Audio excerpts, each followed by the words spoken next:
Hello friends, जैसे कि हमने प्रीवियस वीडियो में भी देखा था कि गिटार शुरू से प्ले करना कैसे सीखना है। एंड हमने सी मेजर स्केल भी प्ले किया था, राइट।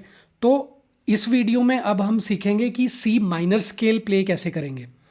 एंड उसके बाद कुछ इंटरेस्टिंग फैक्ट्स पर भी बात करेंगे कि स्केल्स आखिर होते क्या हैं एंड उनकी इम्पोर्टेंस और उससे कॉर्ड्स कंस्ट्रक्ट कैसे होते हैं। तो चलो पहले सी माइनर स्केल प्ले करते हैं। तो इसके लिए आप इस पिक्चर में भी देख सकते हो कि कौन सी फिंगर से कौन सी स्ट्रिंग का फ्रेट प्ले करना है। एंड मैंने पिक्चर में ये भी मेंशन किया हुआ है कि कौन सा नोट प्ले हो रहा है, राइट। सो सी माइनर स्केल कुछ इस तरह से प्ले करना है।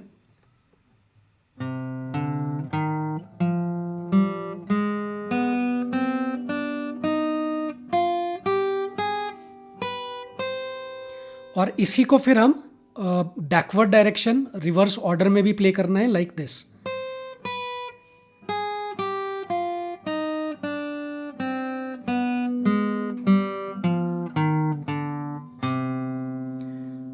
राइट। एंड मेक श्योर कि आप कौन सा नोट प्ले कर रहे हो।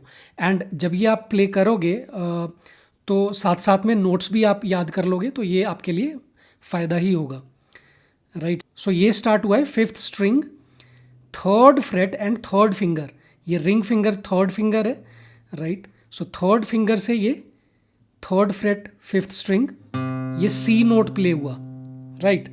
और इसके बाद फोर्थ स्ट्रिंग ये ओपन प्ले हुई है, कोई भी फ्रेट प्रेस्ड नहीं है, सो ये डी नोट है, राइट। और उसके बाद फोर्थ स्ट्रिंग पर ही फर्स्ट फ्रेट, ये डी शार्प नोट है, राइट।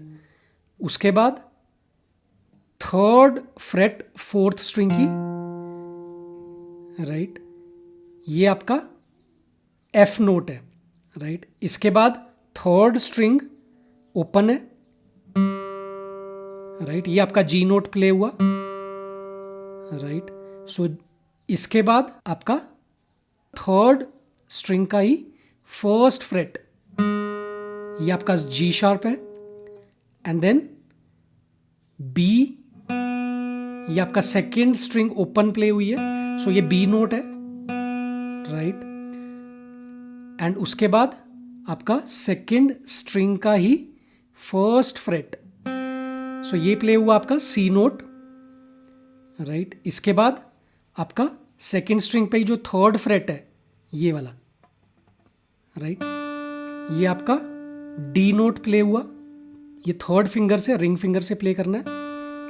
एंड उसके बाद डी के बाद डी शार्प नोट प्ले होगा, जो कि आपकी फोर्थ फिंगर से फोर्थ फ्रेट पर सेकेंड स्ट्रिंग पे यहाँ पर ये आपका डी शार्प नोट प्ले हुआ, राइट।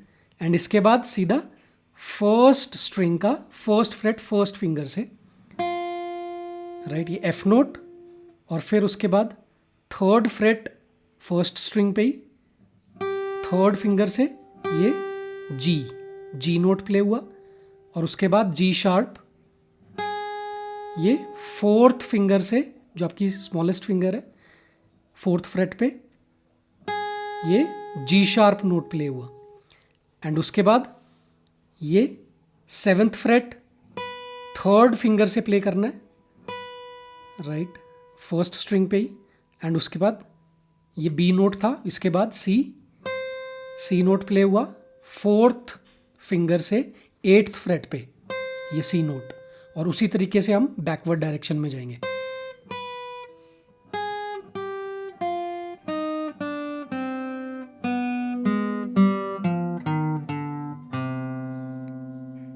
राइट। सो इस तरह से हम ये प्रैक्टिस करेंगे। एंड मेक श्योर कि आप ये नोट्स की कौन सा नोट प्ले हुआ है, अगर ये भी आप याद कर लेते हो तो आपको ये आगे हेल्प करेगा जब आप स्केल्स और जब आप सॉन्ग्स प्ले करोगे या फिर आप जब कॉर्ड्स प्ले करोगे तो उसमें ये मदद मिलेगी कि कौन से स्ट्रिंग पे कौन सा नोट और कहाँ से हमने ये पर्टिकुलर कॉर्ड स्टार्ट करनी है। सो आप सुन के ही पहचान लोगे कि अच्छा यहाँ पर ये वाला कॉर्ड हमें प्ले करना है। So it will be very beneficial अगर आप ये अभी से याद कर लेते हो। चलो तो अब कुछ इंटरेस्टिंग फैक्ट्स पर भी बात कर लेते हैं। सो सबसे इम्पॉर्टेंट चीज़ ये भी है जानना कि स्केल्स होते क्या हैं एंड उनसे हमें फ़ायदा क्या मिलता है, राइट। तो इसका जवाब ये है कि जो हमारे गिटार में फ्रेट्स या ये नोट्स होते हैं पर्टिकुलर, जो कि इस पिक्चर में भी आपको नज़र आ रहे होंगे। सो जैसे कि आप देख सकते हो, तो इन नोट्स को जो ऑर्गेनाइज्ड सीक्वेंस होता है उनको हम स्केल कहते हैं। जैसे कि जिससे कि हमें हेल्प मिलती है ये समझने में कि इन नोट्स या इनकी साउंड आपस में रिलेट कैसे हो रही है। सो जैसे कि आपने सी माइनर स्केल प्ले किया, सो उसका भी एक सीक्वेंस है, राइट, कि कौन से नोट के बाद आपने कौन सा नोट प्ले किया। For example, right. सो ये एक सीक्वेंस है, जो आपकी साउंड आ रही है वो एक दूसरे से रिलेट हो रही है, राइट। सो इसी को हम स्केल बोलते हैं कि ये कौन सा स्केल हमने प्ले किया। और सो होता क्या है कि इससे हमें हेल्प मिलती है नोट्स को गिटार के फ्रेटबोर्ड पे याद रखने में भी, राइट। और जब आप ये अलग अलग स्केल्स को याद कर लेते हो या इनसे फेमिलियर हो जाते हो, तो आप डिफरेंट मेलोडीज या सॉन्ग्स भी इजीली प्ले कर लेते हो। And you can also create your own melodies and songs. And जैसे जैसे आप स्केल्स प्ले करने की प्रैक्टिस करते हो, फिंगर प्लेसमेंट और फिंगर्स और हैंड कोऑर्डिनेशन एंड सीक्वेंस और फिंगर स्ट्रेंथ्स भी आपकी बिल्ड होती रहती है। और ये जो स्केल है, फॉर एग्जांपल जब आप साउंड से फेमिलियर होते हो कि इस साउंड के बाद कौन सी साउंड प्ले होगी, तो वो एक स्केल है पर्टिकुलर, राइट, राइट। तो अब अगर बीच में मैं कोई और नोट प्ले कर देता हूँ तो उसकी साउंड अजीब सी आएगी और वो रिलेट भी नहीं होती, राइट। फॉर एग्जांपल, राइट, ये कुछ और ही बज गया, राइट। तो स्केल्स, डिफरेंट स्केल्स होते हैं जिससे कि हमें ये मदद मिलती है कि उस साउंड के बाद कौन सी साउंड उससे रिलेट हो पा रही है। तो एक फेमिलियरिटी भी हो जाती है कि सो साउंड के साथ हम मोर क्रिएटिव कैसे हो सकते हैं कि वो आपस में रिलेट भी करे, एक सुर भी बन पाए और हम एक सॉन्ग अपना क्रिएट कर पाएँ। सो ये सारी चीज़ें आप तभी कर पाओगे जब आपको वेरियस स्केल्स याद होंगे। और इसके बाद में अब स्केल्स तो हमें पता लग गए कि अच्छा ये स्केल प्ले हुआ, सी मेजर स्केल हमने प्रीवियस वीडियो में प्ले किया था, सी माइनर स्केल हमने अभी प्ले किया। एंड तो कुछ क्वेश्चंस ये भी होते हैं कि तो फिर कॉर्ड्स क्या होती हैं, राइट, और स्केल और कॉर्ड में डिफरेंस क्या रहता है। तो जैसे कि आपको ये पता लग ही गया है कि जो हमने अभी प्ले किया था सी माइनर स्केल, तो ये जो हम एक एक करके एक सीक्वेंस में नोट्स प्ले कर रहे थे, तो इसे हम स्केल बोलते हैं, राइट। बट इन्हीं कुछ नोट्स को अगर हम एक साथ प्ले करें तो उसे हम क्या बोलेंगे, कॉर्ड्स। फॉर एग्जाम्पल जैसे कि हम प्ले करते हैं सी मेजर कॉर्ड, सो सी मेजर कॉर्ड कैसे प्ले होगा, राइट। सो हम क्या करेंगे, सी मेजर कॉर्ड हम प्ले करते हैं ये, राइट। सो हुआ क्या कि हमने सारे के सारे नोट्स एक साथ प्ले किए, तो ये कॉर्ड्स है। लेकिन ये सारे नोट्स जो प्ले हुए हैं वो सी मेजर स्केल से लिए हुए नोट्स हैं, राइट। तो हम थोड़ा सा और समझते हैं कि ये प्ले कैसे किया हमने। तो हमने करना क्या है कि थर्ड फिंगर जो है हमारी, जो रिंग फिंगर है ये वाली, राइट, ये हमने प्लेस की है अपनी थर्ड फ्रेट पे, फिफ्थ स्ट्रिंग में, fifth string third fret, right. So उसके बाद प्लेस करनी है सेकंड फिंगर फोर्थ स्ट्रिंग की सेकंड फ्रेट पे, ये सेकंड फ्रेट, राइट। और फर्स्ट फिंगर जो है आपकी वो रहेगी सेकंड स्ट्रिंग पे, सेकंड स्ट्रिंग की फर्स्ट फ्रेट पे, राइट। और जो आपकी ये थर्ड स्ट्रिंग और फर्स्ट स्ट्रिंग है, राइट, ये आपकी ओपन रहेगी। ओपन मतलब कोई भी फ्रेट हमने प्रेस नहीं करनी। और इस पिक्चर में भी मैंने मेंशन किया हुआ है कि कौन सी स्ट्रिंग आपकी ओपन है और कौन सी स्ट्रिंग आपकी नहीं बजेगी। For example X, X mark किया हुआ है कि ये स्ट्रिंग प्ले नहीं होगी। And O means open, right. So ये जब मैंने प्रेस कर ली ये फ्रेट्स, तो अब मैं कहाँ से, ये मैं फिफ्थ स्ट्रिंग से लेकर के फर्स्ट स्ट्रिंग तक एक साथ प्ले करूंगा, लाइक दिस, राइट। सो ये क्या प्ले हुआ, सी मेजर। और अगर आप ध्यान से देखोगे कि ये जो फ्रेट्स मैंने प्रेस करके रखी हुई है, ये पर्टिकुलर नोट्स, ये जो नोट्स प्ले हुए हैं ये सी मेजर स्केल के नोट्स हैं। For example first freight, for example first note मेरा कहाँ से आ रहा है, फिफ्थ स्ट्रिंग से, फिफ्थ स्ट्रिंग थर्ड फ्रेट से, जो कि सी है, राइट। और सी मेरा किस में है, मेजर स्केल का fifth string third freight third finger, right. उसके बाद जो सेकंड नोट प्ले हुआ वो कौन सा है, फोर्थ स्ट्रिंग में, फोर्थ स्ट्रिंग सेकंड फ्रेट, जो कि मेरी ई है, राइट। और यही नोट मेरा सी मेजर स्केल में भी है, ई नोट, राइट। उसके बाद क्या प्ले हुआ, ये वाली थर्ड स्ट्रिंग मेरी ओपन प्ले हुई, राइट। और ये नोट कौन सा प्ले हुआ, जी। और जी नोट मेरा सी मेजर स्केल में भी है, राइट।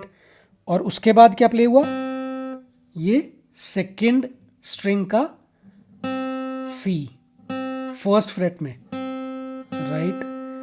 और यही मेरा मेजर स्केल में भी है, राइट। अगर मैं देखूं सेकंड स्ट्रिंग जो मेरी फर्स्ट, ये second string first fret, right. So ये यहाँ पर भी मैंने सी यहीं से लिया मेजर स्केल से। और फिर मेरी ओपन स्ट्रिंग प्ले हुई फर्स्ट स्ट्रिंग, राइट। ये भी मेरी सी मेजर स्केल से थी। सो ये सारे नोट्स मेरे सी मेजर स्केल के हैं। और एक साथ अगर इनको मैं प्रेस करके ये वाले जैसे कि मैंने सी कॉर्ड प्ले किया, तो ये सी कॉर्ड प्ले हुई है ये, राइट। सो इसमें एक और चीज़ जो आप ऑब्जर्व करोगे, जैसे आपके जो फर्स्ट 3 नोट्स प्ले हो रहे हैं वो एक एक नोट छोड़ करके हैं, right. For example first note आपका सी है, राइट। सेकेंड नोट डी हमने छोड़ दिया, उसके बाद हमारा फोर्थ स्ट्रिंग पे सेकेंड फ्रेट है, राइट। सो ये ई हो गया। एफ नोट हमने छोड़ दिया जो कि फोर्थ स्ट्रिंग पे था। उसके बाद डायरेक्टली हमने क्या किया, जी आपका थर्ड स्ट्रिंग ओपन है, राइट। सो इस तरह से ये एक पैटर्न होता है, एक मेथड होता है जिस तरह से ये कॉर्ड्स फॉर्म होते हैं। एंड ये डिफरेंट स्केल से अकॉर्डिंगली प्ले होते हैं। एंड आगे के वीडियोस में और बताऊंगा that how these are formed, या थोड़ा सा एडवांस लेवल पे। बट अभी के लिए इतना काफ़ी है दैट कॉर्ड्स एक्चुअली फॉर्म होते हैं स्केल्स के बेस पे, राइट। सो इसका मतलब क्या हुआ कि जितने भी मेरे कॉर्ड्स हैं वो कंस्ट्रक्ट होते हैं स्केल से। सो अगर हमें सारे स्केल्स याद हैं तो हम कॉर्ड्स इजीली प्ले कर लेते हैं, राइट। एंड सो ये जो कॉर्ड्स प्ले हुई है इसका नाम सी मेजर इसलिए है क्योंकि इसकी जो रूट नोड है वो ये वाली जो थर्ड फ्रेट फिफ्थ स्ट्रिंग पे, ये वाली रिंग फिंगर से जो हमने प्रेस करी, राइट। ये सी नोट है जो प्ले हुआ है, राइट। और ये जो सारे नोट्स प्ले हुए हैं ये सी मेजर स्केल फैमिली से हैं एंड इसीलिए इसका नाम पड़ा सी मेजर कॉर्ड। और सो इसी तरह से हम प्ले करेंगे सी माइनर कॉर्ड। बस जो हमारी सेकंड फिंगर है उसको हम एक फ्रेट या एक नोट पीछे, राइट, यहाँ पर प्ले करेंगे। ये कौन सा नोट है, ये है डी शार्प, ठीक है। अब जब ये प्ले होगा सारे के सारे नोट्स, राइट, तो ये प्ले हुआ सी माइनर कॉर्ड, राइट। अभी के लिए डोंट वरी अबाउट इट क्योंकि ये थोड़ा सा मुश्किल है प्ले करने में, बट जैसे जैसे आप प्रैक्टिस करोगे तो आ जाएगा। So don't worry too much about it. But हाँ, थोड़ा पता होना चाहिए कि ये कॉर्ड्स जो प्ले हुई हैं ये सी माइनर स्केल से ली हुई हैं। इसके जितने भी सारे नोट्स हैं वो लिए हैं सी माइनर स्केल से, क्योंकि ये जो डी शार्प है जो ये मैंने फिंगर मूव की थी यहाँ पर, ये फोर्थ स्ट्रिंग पर, right, fourth string first fret, तो ये जो डी शार्प है ये D sharp note C major scale में तो है नहीं, राइट, जो कि हमने लिया है सी माइनर स्केल से। एंड ये जो सारी की सारी कॉर्ड्स प्ले हुई, राइट, सो इसके सारे के सारे नोट्स सी माइनर स्केल्स के हैं, राइट। इसी तरह से हम कॉर्ड्स कंस्ट्रक्ट करते हैं और उनका नाम भी उनकी रूट नोड या फिर नोट्स जो प्ले हुए हैं उनके ऊपर डिपेंड करता है, एंड अकॉर्डिंगली हम कॉर्ड्स का नाम रखते हैं। तो इसीलिए डिफरेंट स्केल्स प्ले करना या याद रखना बहुत इंपॉर्टेंट होता है अगर आप कॉर्ड्स कंस्ट्रक्ट करना चाहते हो या फिर अपना म्यूज़िक क्रिएट करना चाहते हो। तो इन सब चीज़ों के लिए ये हेल्प करता है, राइट। सो अभी के लिए बस इतना ही, आगे और interesting videos and knowledge share करता रहूँगा। So follow me for more such videos and content on guitar. Thank you.